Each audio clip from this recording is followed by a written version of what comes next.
Hay una obra que se llama El sí de las niñas, pero no estamos hablando de literatura ni de teatro. Tú quedaste con un sí para explicar precisamente el planteo que hacía Clime sobre... Sí, totalmente de acuerdo. Yo creo que no se ha hecho una reforma integral por eso. Y es porque no hay una coherencia de los entes políticos en República Dominicana. Cuando el PLD está en la oposición, piensa como piensa el PRD hoy. Sí.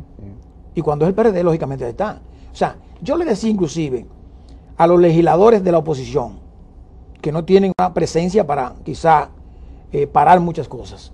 Digo, señores, no se retiren del hemiciclo. Vayan con sus propuestas, argumentos, díganlo ahí. Y digan esto, que eso va a quedar. Si la mayoría aplastante lo ignora, bueno, pues usted cumplió con su deber congresional, que para eso fue que lo eligieron.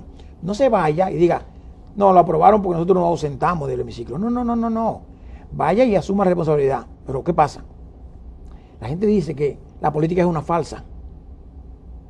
Sí. Y tiene mucho de verdad. Claro. Porque entonces esa falsedad de los entes que actúan en la política y que muchos de ellos son técnicos, entonces complica el escenario y la gente entiende menos.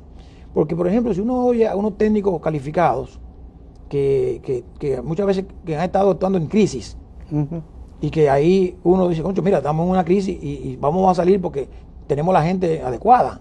A veces las decisiones no son las adecuadas, pero sí la gente es adecuada. Y ahí entra también el factor de la voluntad política. Quizá la voluntad política del mayor dice, hay que hacerlo de esta forma, y entonces los técnicos no tienen capacidad para cambiar eso, y al final de cuentas las cosas salen mal. Y el técnico dice, yo lo dije que no era así. Pero eso, cuando tú lo ves, y tú no le quieres cambiar a la opinión pública lo que es la realidad de la cosa, entonces dices, oye, pero no puede ser así. Porque eso es, que si el fondo, si nosotros decíamos, pero el fondo no está obligando a que vaya a una reforma fiscal, pero te está diciendo, si no me cubre esto, búscalo de la forma que tú quieras, pero si no lo hacen, yo no te voy a apoyar en esta cosa. Y aquí cuando firmamos con el Fondo Monetario Internacional, en la segunda vez que se firmó, yo recuerdo que habían unos desembolsos del Banco Interamericano de Desarrollo y del Banco Mundial que fuimos, estaban aprobados. Y fuimos a buscarlo y dijeron, mira, cruza al frente. Si ahí está el Fondo Monetario Internacional, ellos te quieren ver. Esa firma falta. Entonces, cuando ellos digan que sí y firmemos, entonces van a fluir. Evidentemente ahora que tenemos la carta de intención que está para fines de revisión próximamente, entonces van a comenzar a entrar unos dineros que esperamos que el gobierno tome iniciativa para paliar la situación, porque evidentemente que hay una situación difícil y el gobierno lo está diciendo y lo sabe y lo dice, y es como yo digo, o sea, el gobierno dominicano, el gobierno que esté de turno, nunca quiere hacer algo para hacer que vaya en su perjuicio. Claro. Lógicamente. Que no le bajen los reyes. Óyeme, la lógica brutal dice eso. Sí. Sin embargo, en una campaña electoral, el PLD tiene que hacer esas medidas amargas. Y por eso decía el candidato del PLD que era un trago amargo. Pero el trago amargo se toma rápido y a tiempo. Porque si lo dejas para más adelante, te hace más daño. Y yo decía, el candidato Danilo Medina lo satanizaron con el tema de que él dijo que era un palo encebado. Y yo que soy de pueblo, le digo a la gente, yo creo que él usó una palabra correcta. O sea, hizo una escenografía correcta. El palo encebado es una actividad que tú haces, que te ponen arriba del palo. Finales de Semana Santa, de Cuaresma. De Cuaresma te ponen o un salchichón, unos cuartos metidos en una funda, qué sé yo, X. Y tú tienes que buscar la forma de llegar ahí. Pero es difícil llegar, pero siempre la gente llega. Siempre sobre llegan. todo cuando se hacen las pirámides. Claro, te subes arriba del otro y hay uno que comienza a bajar, a tirar cebo para abajo, ¿verdad? Porque es la forma de seguir y llegar. Y siempre, yo recuerdo, en Villa Altagracia, siempre se llegaba al final y todo el mundo aplaudía, ¿verdad? Entonces, esa es la escenografía que yo diría que el candidato decía, óyeme, es una situación difícil, pero vamos a llegar. Yo creo que es lo que él está diciendo.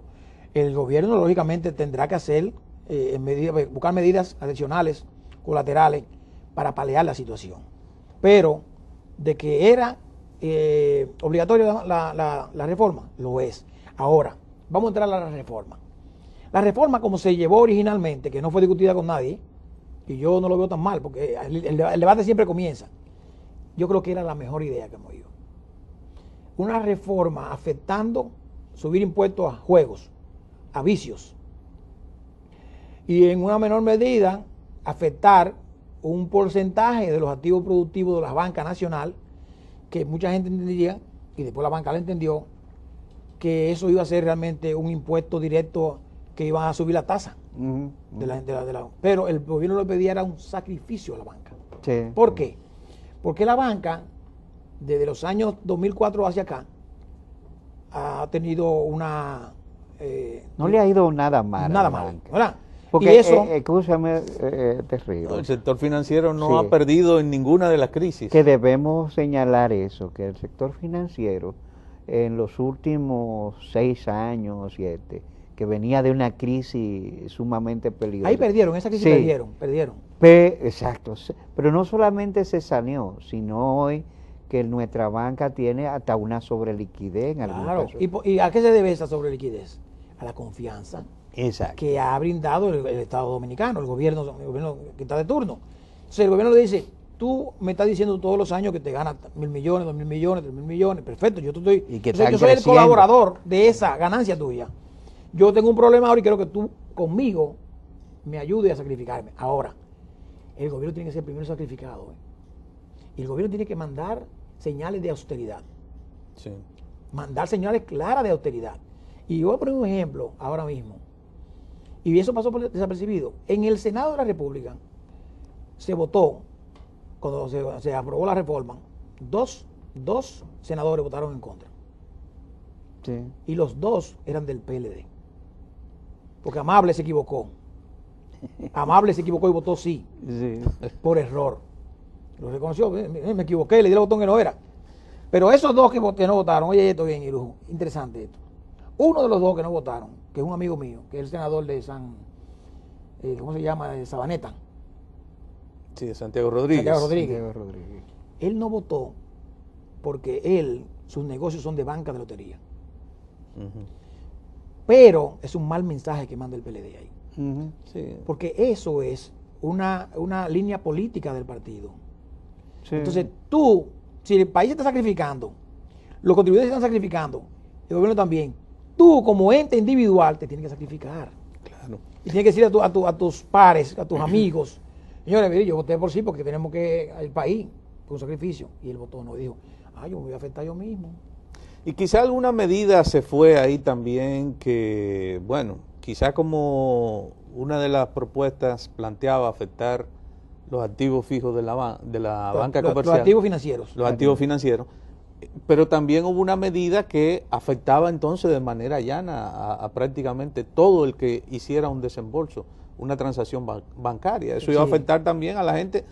Y como eso no tenía apellido, por lo menos no escuché en ningún momento, no lo leí el proyecto, pero no escuché en ningún momento precisión en relación, hablaba solo de desembolsos, es decir, que hasta el que iba a retirar su salario vía electrónica o vía ventanilla, tenía excepción de la nómina. se iba a afectar Pero tenía excepción de los pagos de nómina. de nómina. Y también tenía una excepción de hasta 20.000 pesos. O sea, el que retiraba 20.000 hacia abajo no tenía la penalidad. No tenía la penalidad, ok, Pero lógicamente que era un impuesto más dañino que el otro. correcto. Eso yo entendía. Sin embargo, hay un asunto, Andrés, y bueno, tú no eres el ministro de Hacienda, ni mucho menos, pero también, fíjate que estamos hablando de que estas propuestas se han planteado para un periodo de crisis en que el gobierno tiene un déficit en sus ingresos, un presupuesto deficitario. Sin embargo, y a pesar de que el año pasado se habló mucho también desde la misma delegación del Fondo Monetario que estaba presente en el país y desde otros sectores, que el gobierno no iba a tener tenía un tope para los préstamos De endeudamiento. y que no podía seguirse endeudando. Sí. Sin embargo, por ejemplo, ahora, en estas 2 últimas semanas se ha hablado mucho de nuevos préstamos, incluyendo préstamos para el metro, ya hemos oído hablar de Sí, 2 préstamos para la segunda línea. para Sí. el transporte, etcétera. O sea, noto que hay ahí también como una contradicción entre el discurso general de ajustarse a una situación de crisis de parte del gobierno, de parte del Congreso en términos de endeudamiento y de los anuncios que se han estado haciendo sobre nuevos préstamos, incluyendo el de El de los bonos para pago de la deuda interna. Sí, yo creo que ahí hay un error conceptual. No es que el país está en el tope del endeudamiento, sino que debe ir moderadamente trillando ese camino. Controlándolo. Porque el endeudamiento todavía nosotros no hemos llegado al nivel que llegue a ese techo. Sin embargo, lo que te dicen es, ten cuidado, o sea, modéralo, pero no hay ningún problema. El Fondo Monetario Internacional llegó un momento en que sí hubo un tope. Creo que era en el año 2007, si no mal no recuerdo, había una prohibición, porque estábamos en el Pero medio, era para ese año específicamente. para ese año Sí. específicamente. Sí. Pero ahora no. Entonces, lógicamente, tú tienes que controlar tanto el Ministerio de Hacienda, que maneja la deuda pública, como todo el equipo económico, que el país tiene capacidad de endeudamiento. ¿Para qué ese endeudamiento? ¿En qué tú lo vas a invertir? Es la calidad del gasto. ¿Dónde tú vas a invertir ese ingreso que tú estás recibiendo? Que lo vas a invertir en gasto corriente o en gasto de capital. ¿Cómo lo vas a invertir? Hay un presupuesto que se está manejando aquí en términos de tiempo y de sección. Vamos a cumplir con esa parte. Bueno. Todo es político, aunque lo político no lo es todo.